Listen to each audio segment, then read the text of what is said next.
Welcome to Tanakh Talk.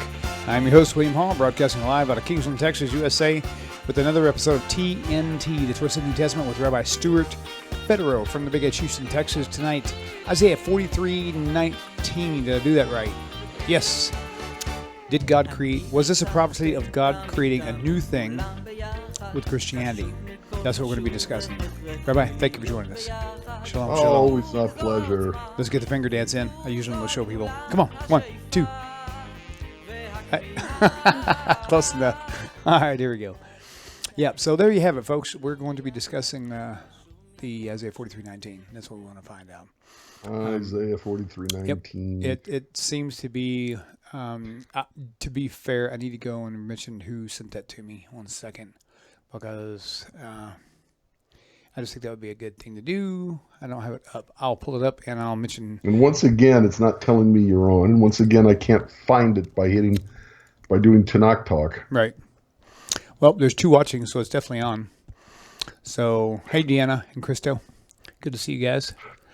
Let me see here. I'm going to go right now. And I want to tell you, Rabbi, you just have to trust me on that one. We are certainly live. No, I know. I don't understand why YouTube just doesn't. Okay, so go ahead, moving straight in for it. Now, I don't know if we're on Facebook or not. Actually, yep, we're on Facebook too. Okay, good. So this specifically says, 19 says, "Behold, I am making a new thing. Now I will sprout. Now you shall know. Yea," I love the King James. "Yea, I will make a road in the desert, rivers in the wasteland. The beasts of the field shall honor me, the jackal." Blah blah. So, so is this a prophecy? I have to say it this way because that's the whole point of the show. Is this a prophecy of Jesus? No. Why? Prove it to me. Prove it to me, Rabbi. All right. Tell me where this is, the verse again. 19. Okay, fine. Yep. All right. So every time, I don't care what verse it is, I don't care what they quote, I don't care where it comes from. The first thing your person has to do when given a verse is to look at the context. I don't care what translation they use. I don't care what reference. I don't care. You have to look at the context in which the verse is given, first and foremost. And usually that alone will debunk their claim. And it doesn't matter what translation they use, but somewhere in the context in which the verse they quote is found will be something that will debunk their interpretation of that verse, regardless of translation or version or whatever you want to call it. So help us to put this in proper context. All right. So, go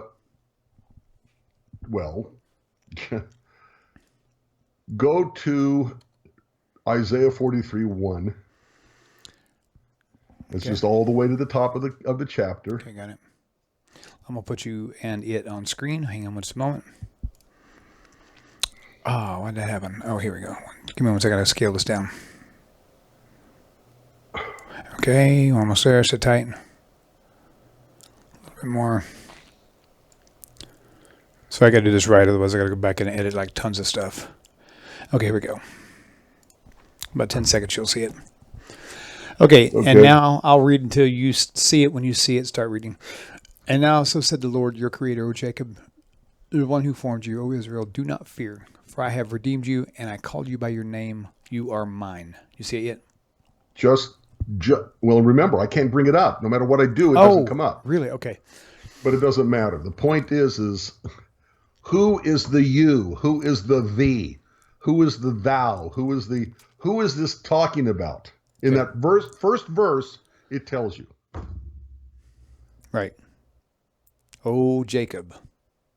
And? Israel. Right. So Jacob and Israel. Same person, but same idea. Yes, Jacob and Israel. Remember parallelism. Okay. Every time you have poetry in the Bible, it's parallelism. It's a rhyming of idea, not a rhyming of sound. Okay. Saying the same thing different ways, using a different vocabulary to get the same idea across. So, thus says the Eternal that created you, O Jacob, and he that formed you, O Israel. So Jacob is parallel to Israel, okay?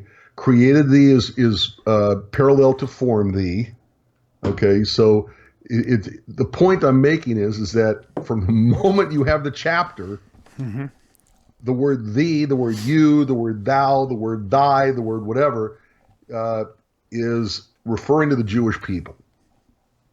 Right. There is nothing in this chapter that would indicate that all the way down in 19, it's discussing something that's supposed to happen, let's say Isaiah, so give or take 700 years later. Now, There's nothing in this that would indicate they're talking about something 700 years later. Okay, so yeah, I totally agree. That's almost like the whole virgin birth thing. Same as the concept. I mean, that alone debunks their yeah, because it wouldn't be assigned to who they're talking to. Yeah, right. I'm sorry, what? Because it wouldn't be assigned to who they're talking to begin with, because they're not there to witness it. It wouldn't even be the conversation. Yeah. Nobody. If I'm speaking to you now, and I say to you, the Texans are going to win the Super Bowl, do you think I'm talking about 700 years from now? Right. Is there any reason to believe that anybody talking to anybody in any given period of time is actually making a reference to something 700 years down the road? Right. It makes no sense. Okay, so now from the moment you... I'm sorry, go ahead. The skeptic is going to say, well, then what was it talking about? It's talking about the Jewish people. Remember, every single covenant God makes with the Jewish people reaffirms and reestablishes all preceding covenants that God already made with the Jewish people. Okay. Okay, and if you just keep your finger in this place, but if you want to see this in very clearly, go to Leviticus 26. Okay. Here we go again. Is talking about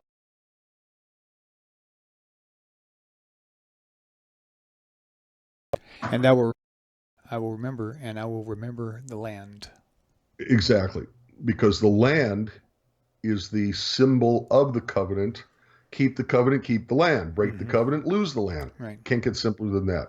But the point is that if God remembers the covenant with Jacob, and the covenant God made with Jacob displaces and denounces and renounces the covenant with Isaac, God would not have had to have said, and also my covenant with Isaac. If the covenant God made with Jacob and the covenant God made with Isaac renounced and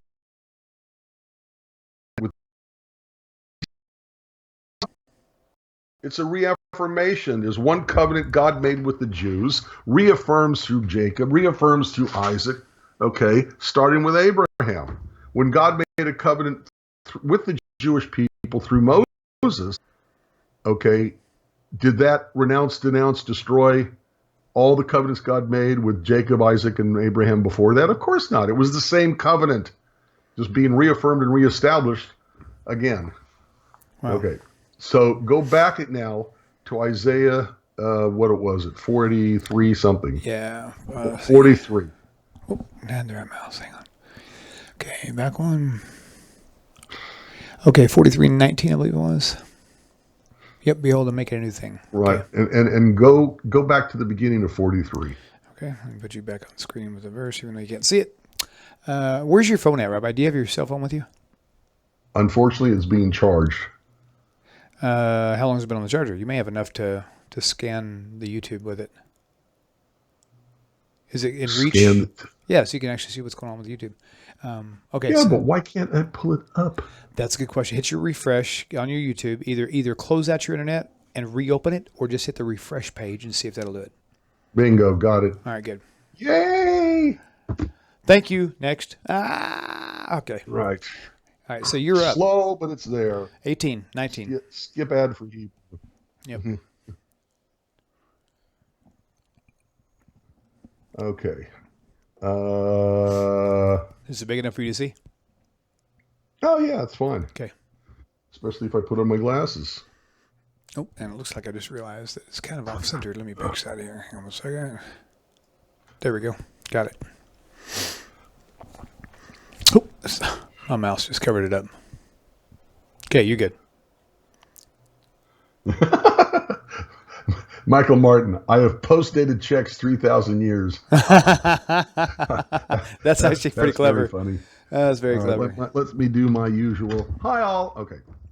All right. Yeah, Janice said, Michael Martin, I'm glad you don't owe me money.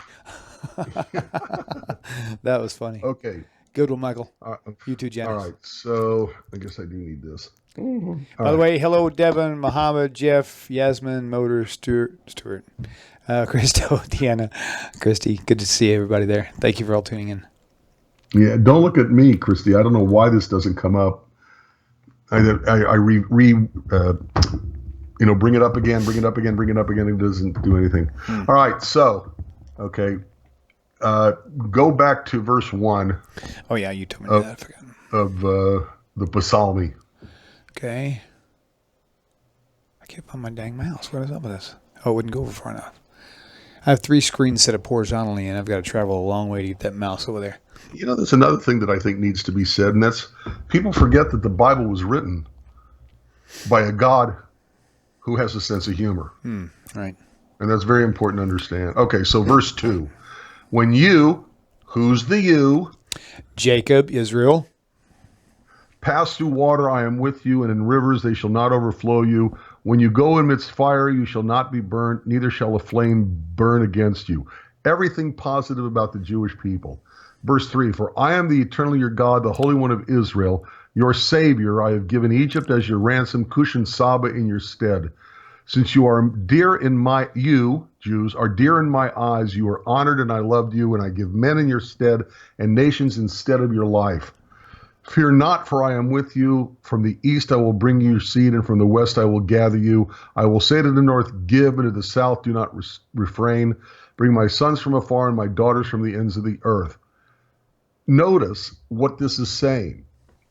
When the Jews sin, there's going to be a punishment. They may be scattered, but after repentance, there's forgiveness. No blood sacrifices are mentioned. There's forgiveness, and then they are brought back in forgiveness. Okay? 7, everyone that is called by my name and whom I created for my glory, I formed him, yea, I made him, to bring out a blind people who have eyes and deaf ones who have ears. Okay, were all the nations gathered together and kingdoms assembled, who of them would tell this and let us know of the first events? Let them present their witnesses, and they shall be deemed just, and let them hear and say true. You are my witnesses, says the Eternal, and my servant whom I have chosen, in order that you know and believe me and understand that I am he. Before me no God was formed, and after me none shall be. Okay, this is a very important verse, for a lot of reasons. First, Christians will say, well, it's in the singular. It's got to be talking about singular. It's got to be talking about one person. They even say that about 19. Right. Okay. But look at what it... Would you mind putting it back, please? I certainly don't mind at all. Thank you. Yep, there you go. 7 seconds. You could talk for 6. 3, 2, 1, boom. Okay, boom. Okay, now. You counted way too fast. That's all I got to say. You are my witnesses, says the Eternal, and my servant whom I have chose. So in one verse, same verse, in 2 different words, it refers to the Jewish people in the plural, witnesses, but also in the singular, my servant whom I chose. Right. Now here, because of our topic of conversation, it says, okay, in order that you know and believe me and understand that I am he, before me no God was formed, and after me none shall be. So if this is going to be some sort of prophecy of the creation of Jesus, why would God say there's no God before me and there's not going to be one formed after me? Is this Isaiah 43? Is that what that is? It's still the same. It's Isaiah 43:10. I'm asking you this because I need to send a text message to a pastor with this verse, actually. Every time something pops up on a show, I always send him a text message. So keep going. Well, you are okay. It's Isaiah 43, the same. What's it called? 10. Chapter that we've been discussing. In the 10th verse, so 9 verses before, give or take, 19, it's using two words. One is witnesses, which is plural. One is servant, which is singular. So even in the same sentence, God is referring to the Jews both in the plural and in the singular. But also before the verse ends, it says, before God, no God was formed, and after God, none shall be formed. Right. And yet Jesus, if this is supposed to be talking about Jesus, why would God say in verse 10, before God, there's no God to be formed, and after God, there's none that shall be formed? And then all of a sudden in verse 19, make the claim that it's talking about the coming of Jesus, which was, formed in the womb of Mary? Right. So how could it possibly be interpreted to be talking about Jesus when in the very same chapter, God promises there are no other gods and they're not going to be formed, and Jesus was formed? Oh, wait, I forgot. Jesus was God. So God, as the old saying goes, God made a human woman pregnant with himself so he could grow up to be a sacrifice of himself to himself. Okay, at any rate. Okay, let's continue. 11, I am the eternal, and besides me there is no Savior. Okay. I need to scroll down now. That alone tells you that their interpretation is bad. I told and I saved, I made heard, and there was no stranger among you, and you are my witnesses, says the Lord, and I am God. 13, even before the day I am he, and there is no saving from my hand. I do, and who retracts it? Okay, go up. Up or down? What verse? Showing more verses. Yep. Verse 14. So said the Lord, your Redeemer, the Holy One of Israel, because of you, who was you, the Jews, I sent you, who the Jews, to Babylon. Who else got sent to Babylon? If this is supposed to be talking to Jesus, when did Jesus go to Babylon? Mm-hmm. Why are they picking the verse of 19, which we're almost at, and saying, oh, that's about Jesus, but every other time it's talking about you, it's not Jesus. So if it's you as Jesus, and here it says, I sent to Babylon, okay, when was Jesus in Babylon? And I lowered them all with oars and Chaldees in the ships of their rejoicing. I am the Eternal, your Holy One, the Creator of Israel, your King. So saith the Eternal, who made a way in the sea and a path in the mighty waters, who drew out chariots and horses, army and power. They lay together, they did not rise. They were extinguished like a flaxen wick. They were quenched. Remember not the first events, and do not meditate over early ones. And here comes God's sense of humor. Okay, verse 19. Okay, move it all the way to the top, please. Okay, count to 7. Okay. In seconds. 1, 2, 3, 4, 5, 6, 7. 1, 2, 3, 4, 5, 6, 7. 1, 2, 3, 4, 5, 6, 7. You're a dork. Okay. And here it says, okay, behold, I'm making a new thing. Now it will sprout. Now you shall know it. Yea, I will make a road in the desert, rivers in the wasteland. Okay. If God's making a new thing, there's never been a road in the desert, and there's never been rivers in a wasteland. Clearly, this is sarcasm. Okay. Clearly, this is God's sense of humor. And what's his sense of humor? Keep reading. The beasts of the field shall honor me, the jackals and the ostriches, for I gave water in the desert, rivers in the wasteland, to give my chosen people drink. Wait. I'm making a new thing, rivers in the wasteland, and then God says, I gave, past tense, water in the desert, rivers in the wasteland. Okay, clearly, God is expressing his sense of humor. This people I formed for myself, they shall recite my praise, but you did not call me, O Jacob, for you wearied of me, O Israel. Okay, what's the sense of humor here? God isn't making a new thing. He's being sarcastic, and he's saying the new thing is that eventually you're going to come back to me. Mm-hmm. Okay, but it's all talking about the Jews, the Hebrews, the ex-Hebrew slaves who created the land of Israel, or went into the land of Israel and took it over, and had the temple and lost the temple because this is post-destruction. Right. Okay, so it's all about the Jews. There was never a concept in this whole chapter that would ever be thought to be 700 years later about a Jesus. And the context itself shows them how wrong they are. Yeah. Okay? The beasts of the field honor me, the jackals and the ostriches, because I gave them water in the desert. Okay? This people I formed for myself, they shall recite my praise, but you did not call me, O Jacob, still talking about the Jews, for you're wearied of me, O Israel. So you still have this parallelism. Do not call me as parallel to wearied me. O Jacob is parallel to O Israel. You did not bring me the lambs of your burnt offerings, nor did you honor me with your sacrifices. Neither did I overwork you with meal offerings, nor did I weary you with frankincense.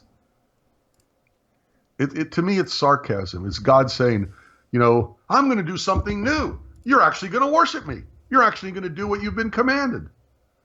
That's how I see this. But to say all of a sudden that this verse, okay, I'm going to do a new thing, and all of a sudden it's about Jesus, completely ignores the context in which that verse is found. Okay, move up so I can see the rest of the chapter. Okay. Please, thank you. 24. 24.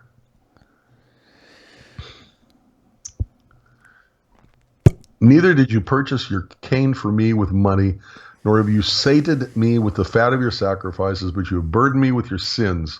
You have wearied me with your iniquities. I erase your transgressions for my sake. Oh, no, wait a minute.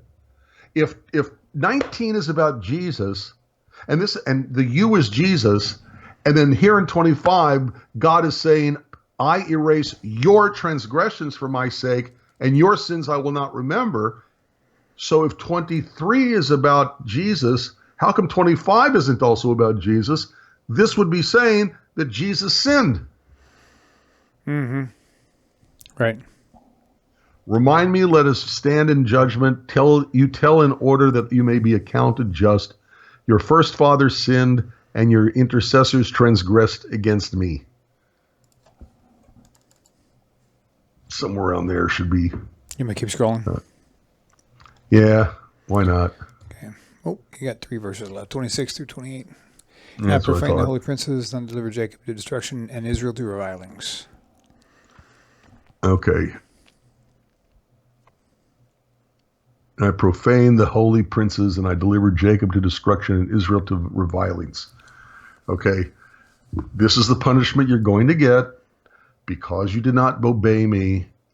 Okay. And when God says, I'm going to make a new thing, and then says stuff that he's already made, and even refers to what he'd already done the next couple of verses, it's sarcasm that says, like, hey, I'm going to do a new thing. Right. And then, it's sarcasm. So, number one, first and foremost, check the context. Read it, actually, and don't assume that an interpretation that they give it a spin is correct. Right. And that's true for any verse they give, or any chapter they cite, or any reference they refer to. So, yeah. I mean, that in a nutshell, that the context will prove their interpretation to be simply erroneous. Yep. Very true. Where we at? We got plenty of time. I'm going to scroll over the text and see. There's no tags here. Hey, Deanna, good to see you. Christo, I'm calling out specifically to my moderators, Andrea. By the way, Christo, thank you for the last show you did. Last few, you actually did a great job out there, boss. Let's see. No questions. Okay, very good. Okay, so now I was going to say we can kind of go in the same direction, but we already did that. Christo, I'm jealous. I always wanted to learn sign. And you have no idea how it just kills me, just absolutely kills me, that most Jews who are hearing impaired, if they want to go to services, they don't find a weekly service being signed for them in the Jewish community. I always wanted to do services every week that were signed. The text doesn't change. Right. Okay, a person who learns the sign should be able to sign it and then know the signs for every week, and adding only the like Hanukkah readings for this week or whatever. Right. But I always wanted to learn sign. Sign. I was thinking the exact same thing the very second you started singing messing up that. the scenery and dude, I don't know the rest of it. I just remember it was do this, don't do that. Can't you read the signs? By the way, thank you, William, for helping me make 9 more "It's a Sign" videos. You know what, which should guys? be up in the next little while. If you haven't seen those, just go on YouTube and search Rabbi Stuart Federow, and you'll find a channel with his name dedicated title. If you will subscribe to that, you'll see everything new he puts up. But on that channel, you'll see a total of 14, right? 14. 14. There should be 14. Should be 14 videos, and they're really quick. They're really cool. Very insightful. Cool. I like them. Very insightful. Like 2 to 5 minutes max, maybe more like 2 to 3 minutes on average. And they're just really clever. Even my son-in-law, and my son-in-law doesn't really claim to be a spiritual person. And he saw after I finished the first time we did them. And because he was curious what I was doing in here, that when you came down to visit, and I said, well, I'm sorry to tell you, so let me just show you. And I said, it'll only take like a minute and a half on this first video. And I showed it to him. He goes, oh my God, was she talking to me? So it was really cool. It was so intuitively, it was just really nice. It was very nice. It looks like Devin has seen those videos. You should do go to YouTube, and in the search, do Rabbi Stuart Federow. It's a Sign. Yeah, put all that together. Spaces. And that should give it to you. 1, 2, 3, 4, 5, 6, 7, 8, 9, 10, 11, 12, 13, 14. And just as a special treat, if you guys want to see a fun video on the entry-level biblical Hebrew that I've been doing for, I think, about 14 episodes on Tanakh Talk, where I was teaching it all. Well, the last episode, I had Rabbi Federow actually help me teach that, and it was really cool because I was able to ask him questions instead of me trying to create Q&A for you guys. So I like the way you did that with the camera pointing down, and that was pretty cool. The sky cam, that worked out pretty good. Sky cam. Yeah. Skynet. All right, very good. Well, it's 7:30. It's still early. We got 30 minutes to talk. You know what? I'm going to open the phone lines. That's what you can talk. You can talk. You can bicker. You can talk. You can talk. Bicker. But it's different than it was. No, it ain't. But you got another territory. Anybody heard of a guy named Hill? Hill. No, he's a music man. He's a what? He's a music man with the big bass drums and the. Okay, sorry. Go ahead. What the heck was that? Yes, that was awesome. I saw a meme once. That was awesome, though. By the way, what was it though? If you can't tolerate me making references to Broadway musicals music, okay, then you just don't understand me. I can't remember the meme exactly, but it was something like that. That's funny. Chris Todas says, "No, Rabbi, just no." I know. And Deanna says, "Rabbi raps," or no, she wasn't asking. She was telling us, "Rabbi raps, baby." The Music Man. And by the way, I told. Nice. Okay, a long time ago, we used to have a citywide Tikkun Leil Shavuot, all-night Bible study for Shavuot, and which is a thing. And 4:00 in the morning, the guy running it at the big mega synagogue here said, "Stuart, it's 4:00. Do something to wake everybody up." You started rapping. Okay. Oh boy. He said, don't blame me. Create a distraction. My book because middle of the night was the book of Daniel, so I told the whole thing in a rap. Oh, how cool! The whole thing. The whole story. Whoa. I told the whole story as a rap. Oh my gosh.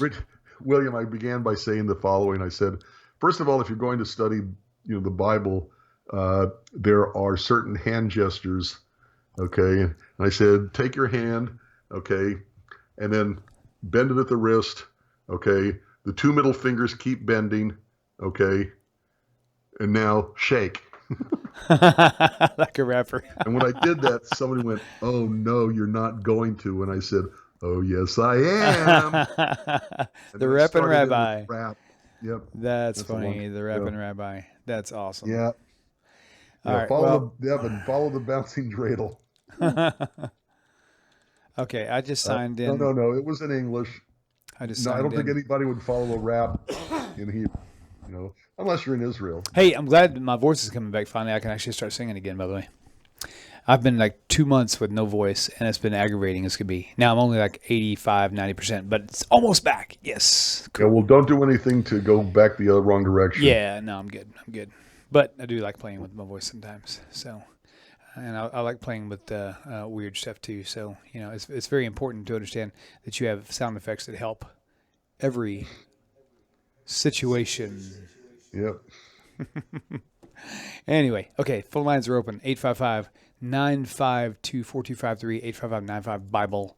Call us Christo, I'd be just willing to to say bet that in hi. Lubbock, Texas, there aren't that many religious services signed, and I'd be willing to bet by advertising it, you could attract the hearing impaired to your services at your congregation in Lubbock. Right. By signing every week. Or once a month. How about once a month? At least have it advertised somehow, Yeah. for the hearing impaired. That's for sure. All right. Well, here's the deal. If we don't get a phone call in 4 minutes, then I'm going to call it early night. Because you're tired. Fine. You're tired anyway. Short and sweet and to the point. Maybe I'll do that anyway. Half an hour show tonight. So there have been so many nights we actually done like an hour and 45 minutes. We got to create balance in the universe. Why don't we Deanna, wait. Deanna writes, I am hearing impaired. I'd be willing to learn to sign it. Deanna, have you been able to find Jewish services where you were able to, see the service signed for you? I don't know where you live, but wherever you live, are there places to go? Because in Houston, Texas, to my not limited knowledge, maybe there aren't. I don't know about it. There aren't any. Right. Okay, we do have a caller. Caller, welcome to the show. Please tell us your name, where you're calling from. You are live on the air. Hey, it's Deanna. Wait, you don't. Deanna. Hey. You listen. Hey. I know you don't want us to end the show this early, so I will take your call. I don't end the show. I was just calling to let you know we're pulling out a port in Port Canaveral, so I'm actually heading out to sea again. Whoa! I can't believe you actually had signal out there anyway to start with. That was really cool. Yeah, it may or may not fade out while I'm on the phone. Wow. Well, just for all you listeners out there, so Deanna, we have on the phone. She's my chief admin for Tanakh Talk all throughout all the social media, and she's also been nicknamed by me Wonder Woman because she ceases to amaze me with the wondrous things that she pulls off, and I don't know how she pulls it off, but and something I've never even told you, Deanna. I don't know how you created this thing on Facebook group where you can have it to automatically program to send out messages at a certain time. I'm like, how do you find these things out, woman? Oh, well, it's not that hard. I'm sorry I haven't done that today, and I don't think I did them last week either. You're not exactly at home. You're not exactly at home. I am not exactly at home, and the computer doesn't exactly work. Deanna, can you hear me? I can. Hi, Rabbi. Hi, Deanna. I said this while you were probably dialing, but I noticed your comment about being hearing impaired. I don't know where you live, but I thought you said Cape Canaveral, so you're in Florida? No, she's visiting. She's on a cruise. She's doing a cruise thing. I'm on a cruise. Cool. Wow. Yeah. All right, best way to travel. It's a forced vacation, but it's good. It's good. I'm sorry? It's a forced vacation, but it's good. Well, before they invented cell phones, it was even better because nobody could get a hold of you, and it was just relaxing. But wherever you live, do you have choices to go to for religious services that are signed, that are Jewish? No, not at all. I rest my case. Interesting. Hey, Deanna, you sound really, really wonderful compared to your experience with, I would call it laryngitis also. That's what I had. You sounded just like me. So you said you were feeling better, and I thought, I'm feeling better too. I'm listening to say hi. Yay, cool. and guess what? Everybody healthy. Well, most people on Facebook world saw that we had Julie Taylor here visiting. Hi, Julie. And did an awesome testimony. She came all the way from Alaska to visit. Well, guess who's coming next time? Deanna's coming for a visit. Yay. It's happening soon. Rabbi, you have to plan to be here that weekend. Not until next year. I will try my best. It's in January sometime. What is the date you're planning on being here? End of January, like the 25th, 26th, 27th. Oh, cool. Okay, there you go, Rabbi. So get some more signs ready, and we can record you while she's here. Sound good? I've got another one already. I got to figure out how to get into traffic and take the picture, but I do have one already ready. My head. All right, Deanna. Well, enjoy your trip. Thank you so much for all you've done. I appreciate you. Thanks. You guys have a great one. Okay, too. Bye. Cool. Yeah, that's really crazy, man. This whole flu / whatever hoarseness laryngitis thing, man, was crazy. I've never had laryngitis before in my life, and it was really weird because it's like your vocal box, your vocal cords are supposed to be like this to be movable. get stuck in the open position because they're all dried out. Let me answer this phone call. I'll finish telling you. Or they get stuck and dried out. And so when you talk, it takes like 5 times as much air from your lungs to be able to speak, which just talking a few sentences makes you so exhausted. And so they're finally back to healthy again. Baruch Hashem, and I'm almost 100%. So there you go. Okay, caller, welcome to the show. Please tell us your name, who you're. Please, let me start that over. Hi, caller. You are live on the air. Welcome to the show. Do you have a question for the show tonight? How are you doing? Good. Who am I speaking with? Thank God. My name is Mohammed. Mohammed, welcome. Just calling. How are you guys doing?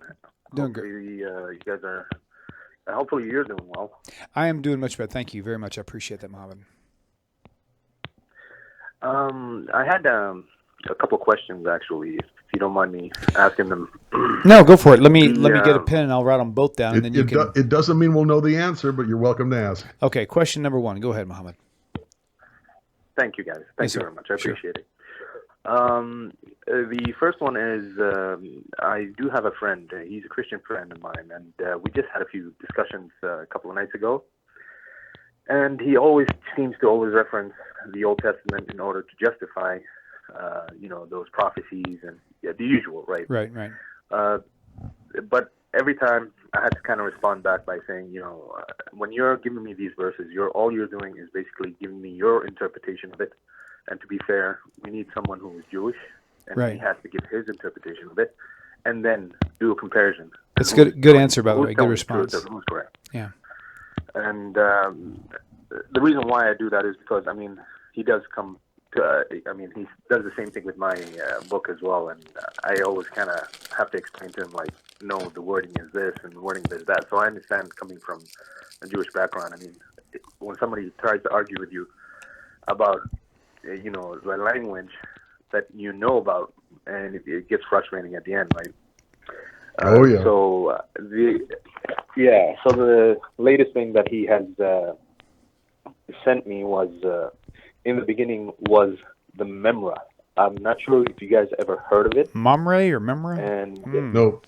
Memra. It's Yep. It's Aramaic, I'm assuming. Okay.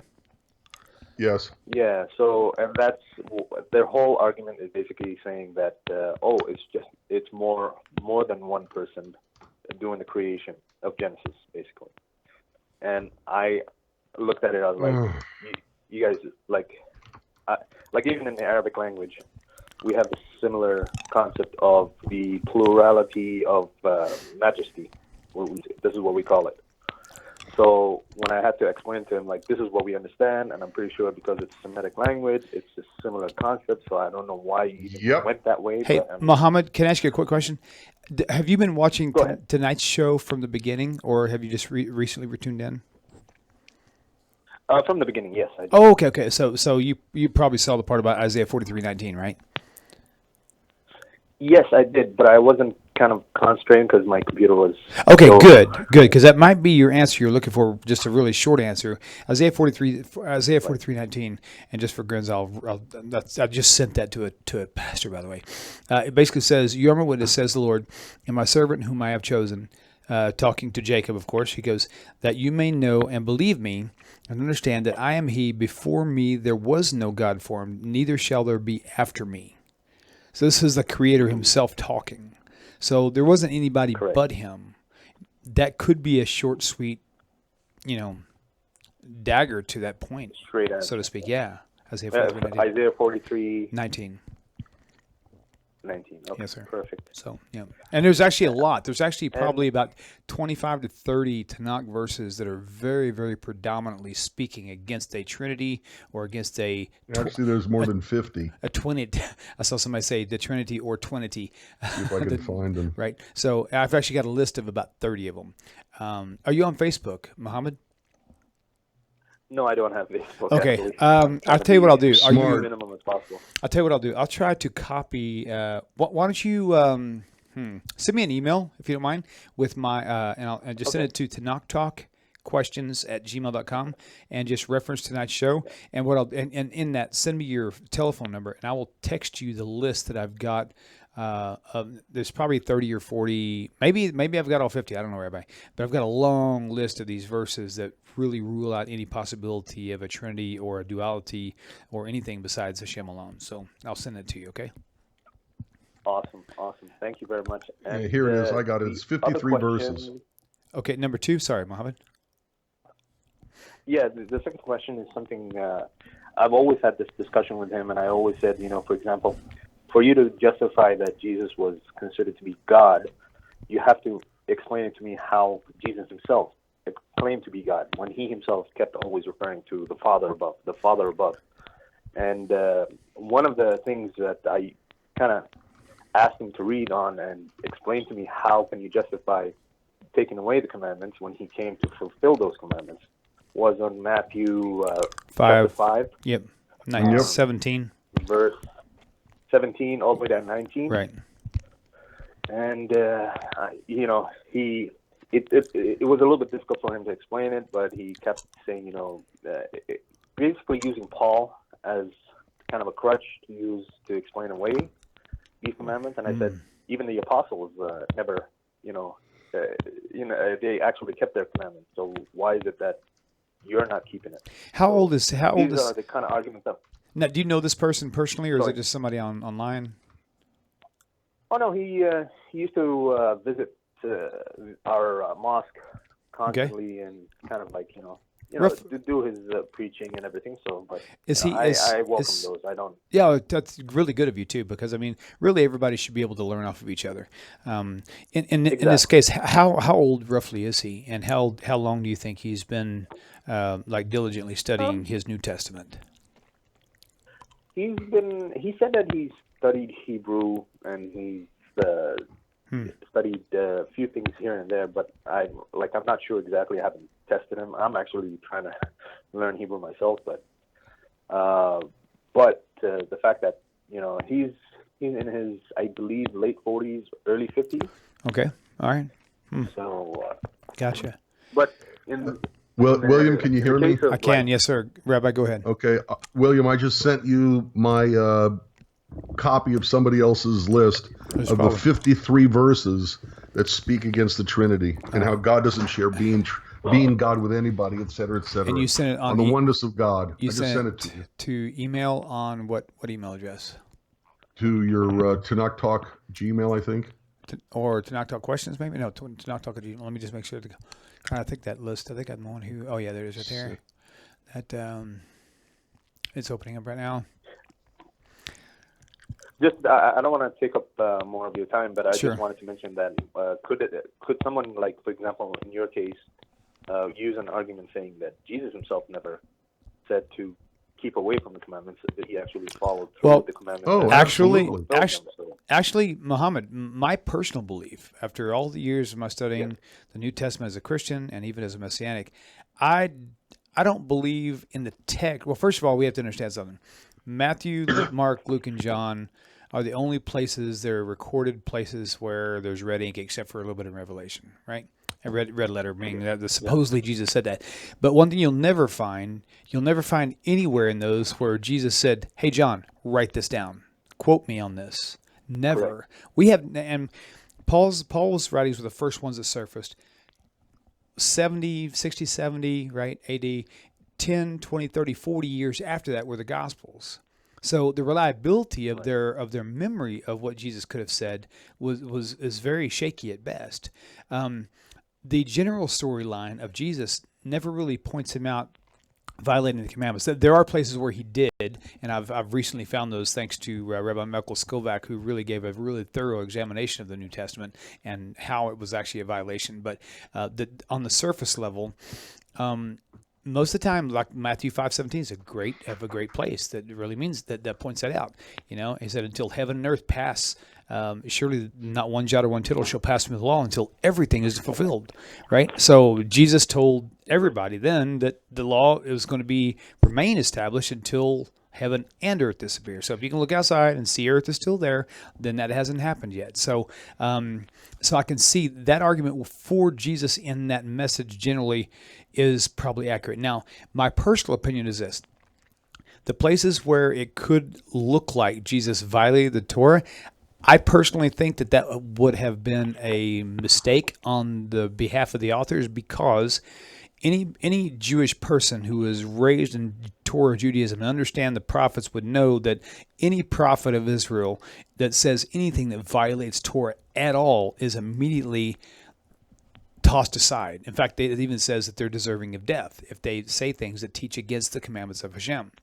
So I think that the mistakes the New Testament authors made was carelessly, translating, not translating, but carelessly writing down what they thought he said or what they remembered him saying, and some of the acts that actually do appear to be where he's violating Torah.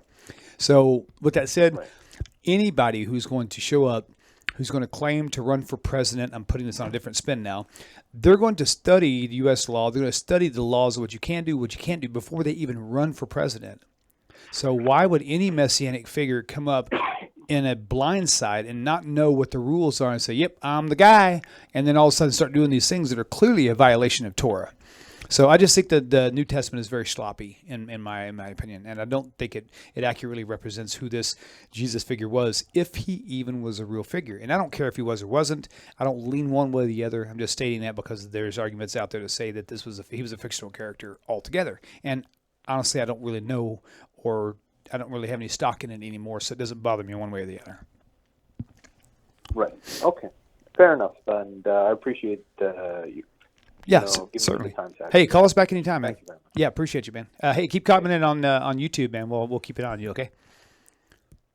Awesome. I will email you soon. Yeah, please do. Thanks. Bye-bye. Rabbi, sorry, I didn't mean to run over that one. I don't. That's fine. But I will tell you something. Yes. Wait. Oh, you're looking at YouTube? To Tony the Night Owl. Oh, I'll sit there. Tony the Night Owl makes a very good point. Thank you, James. And wait, who's James? Tony the Night Owl makes a good point, William. Okay, I'm looking. Where is it at? William, you need your rest or you're never going to get better. I think we should call it now. Okay. I think he's right. You're right. Yeah, I think you need to call it a day. You've done yesterday and today as many videos and everything else, so now it's time to go and relax and have dinner with your family and kick back and fair enough. Whatever. Fair enough. Rabbi, thank you. It's always fun. Always. And I can't wait to get you back here. It's a blast. Absolutely. If I can find my mouse, man, where is it at now? Oh, there it is. I'll tell you what, this is really crazy. I wished I could do, I don't know if I can even do this. Let me see if I've got a camera with a long enough cable. No, I'll do it soon. But to give you an idea, Rabbi, you've been here, so you've seen it, right? So I've got these 6 monitors. So let me see where's, okay, so yep. I'm going to look here at the main camera. So the 6, let me get this out of here. Hang on. So the 6 monitors are like 1, 2, 3, 4, 5, 6, right? And so 3, I know you're going to laugh when I tell you this, but like these 2 screens and the one way over here are on the same computer. So to follow the mouse from here to get past the other computer, it's really, really weird. So my plan is actually to have one massive screen on the wall for the main computer that's big, and then I can put everything on the same screen so I can see the mouse every inch it goes, and it's going to make things so much smoother, and it'll happen one of these days, I promise you. So right now I'm kind of rednecking it, but it's working okay though. So, all right, Rabbi, thank you as usual. Sorry, I've got a cough drop in my mouth that's actually got honey in it, and it actually stuck to the roof of my mouth for a second there. It's good for your mouth. It's good for your vocal cords. It's really, really good for your throat. Oh, and by the way, get this. This is for all you. This is for anybody through the season who's gotten really raspy voice from whatever, or even laryngitis, which is what I had when I went to the pharmacy to get my prescription filled for the antibiotic. I asked the pharmacist, the lead pharmacist there, what the best thing they had over the counter for laryngitis was. He walked up to the counter. He leaned over the counter. He goes, "You may think I'm crazy." He goes, "But hard candy." I was like, "You're my kind of doctor." Actually, I don't like candy, but I don't mind it, but I don't really seek it out. But the point was, he said, "Candy, must have candy." I love Halloween after Halloween sales. So basically, it Cheap said that candy. that when you suck on a hard candy, Jolly Rancher, could be a Hall's cough drop, anything hard, it activates your saliva glands, and the saliva glands is what keeps your vocal cords wet. And when you have laryngitis, that's the number one thing that needs to happen is it needs to stay saturated so that they actually rehydrate. And so he said, you can buy all this medicated and cough drops and whatever you want, but he said anything that's in the shape or form of a hard candy, and just keep sucking those things 2 or 3, 4 or 5 days, however long it takes to rehydrate those vocal cords. Which shows you that the laryngitis really sucks. That took me a minute, but I got it. I know you're funny. Okay, so very good. Anyway, Rabbi, thank you. It's been fun, and thank you guys. I will see all of y'all very soon. And Rabbi, finger dance. There's something I want to tell you. Yeah, coming up. It was something I wanted to. Wait. No, go ahead. I'm going to pause the music. What do you want to say? I can't. Old man memory. I can't remember. What it was. I know what I was going to say. Okay. May we all have a happy, healthy, prosperous, successful new secular year. Yay. All right. We'll see you guys later. Shalom, shalom, everybody. Take care. Peace. Shalom, shalom.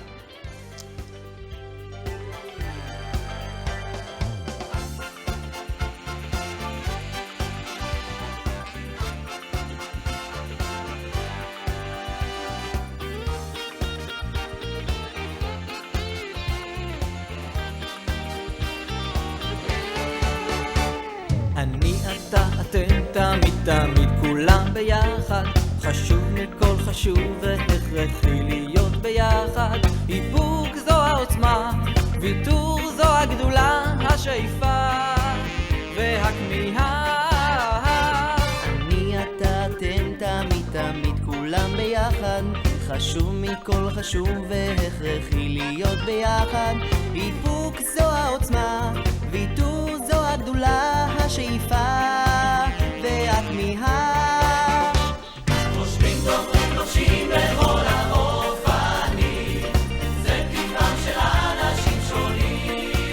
נזכור בסוף כולנו שותפים.